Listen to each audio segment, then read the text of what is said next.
Diego and Sage rent a large country house for the weekend. Diego has big plans. He's going to propose to Sage, a move that would logically take their relationship to the next level. However, their idyll is interrupted by another couple, Will and Kin, who, due to some booking error, have rented the very same house. Not wanting to ruin anyone's vacation, Diego and Sage agree to share the space. But after a while, their new acquaintances begin to behave extremely strangely, as if they're trying to drive a wedge between the couple. Around the late 80s, a thriller subgenre emerged in Western cinema that the press there dubbed the Yuppies in Peril thriller. These films focused on heroes from the affluent middle class whose calm, orderly lives suddenly began to crumble due to someone's malicious intent.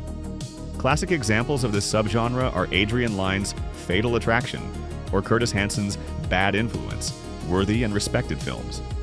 Gradually, the subgenre splintered into several more niche categories, with a special place given to stories about couples whose relationships are put through a brutal test after meeting deceptively nice people. Bone Lake is a direct descendant of A Perfect Getaway, The Ones Below, and Speak No Evil, dark tales about why you should always be wary of strangers, no matter how nice they may seem at first. But here's the thing.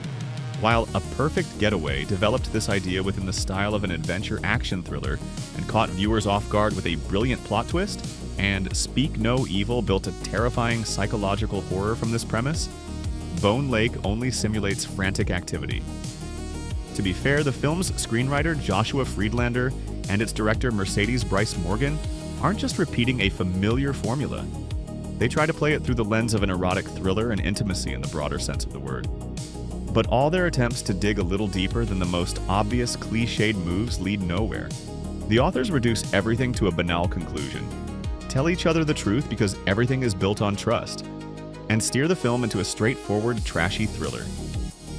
It unsuccessfully tries to mask its empty predictability with silly shock content, a professionally crafted visual style that follows all the genre rules and bursts of black humor, as if to say, don't judge us too harshly, we're just playing around.